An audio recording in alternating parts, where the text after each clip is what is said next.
அரசு அதிகாரி ஒருவர் புத்தாண்டு தினத்தை மிகச் சிறப்பாக சந்தித்தார். தன்னுடைய அலுவலகத்திலே இருந்த ஒவ்வொருவரும் மிக அன்போடு அரசு அதிகாரியினிடத்திலே வந்து அவருக்கு வாழ்த்துக்களை சொன்னார்கள், பரிசுகளை வழங்கினார்கள், பழங்களை வழங்கினார்கள். இந்த புத்தாண்டு முழுவதும் நீங்கள் சிறப்பாக இருக்க வேண்டும் என்று சொல்லி அன்போடு வாழ்த்துக்களை சொன்னார்கள். மிகவும் மகிழ்ச்சியாக இருந்தது. ஆண்டுகள் சென்றது.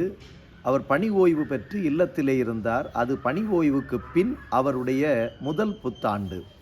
இந்த புத்தாண்டுக்கு எதிர்பார்த்திருந்தார். உடன் அலுவலர்கள் வருவார்கள் என்று சொல்லி யோசித்தார். நண்பர்கள் வருவார்கள் என்று சொல்லி யோசித்தார். ஆனால் ஒருவருமே காணவில்லை. எதிர்பார்த்திருந்தவருக்கு ஏமாற்றமே மிஞ்சியது. அப்போதுதான் அவர் ஒன்றை புரிந்து கொண்டார்.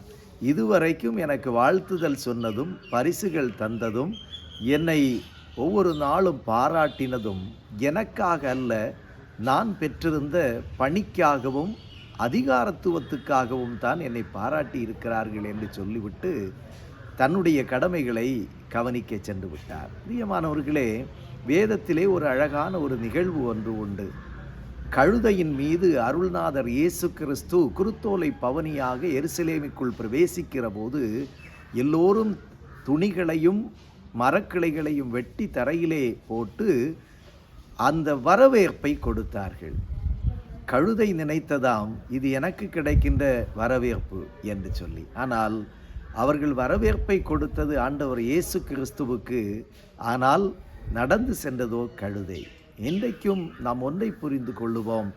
ஆண்டவரை நமக்குள்ளாக வைத்து கொண்டு ஆண்டவர் என் மீது பயணப்படுகிறார், நான் இந்த உலகத்திலே ஆண்டவருடைய பிள்ளையாக வாழுவேன் என்று சொன்னால் இந்த உலகம் நம்மை பாராட்டும். பயணத்திலே நாம் ஆசீர்வதிக்கப்படுவோம். அதே வேளையிலே எனக்காகத்தான் இந்த பாராட்டு என்று சொல்லி நாம் நமக்கென்று எடுத்துக்கொள்ளுவோமே என்று சொன்னால் இந்த மனிதனுடைய நிலைதான் மிஞ்சும் என்பதை நாம் தெரிந்து கொள்ளுவோம். கர்த்தர் உங்களை ஆசீர்வதித்து நல்ல பயணம் ஆண்டவரோடு தொடர கர்த்தர் உதவி செய்வாராக. God bless you.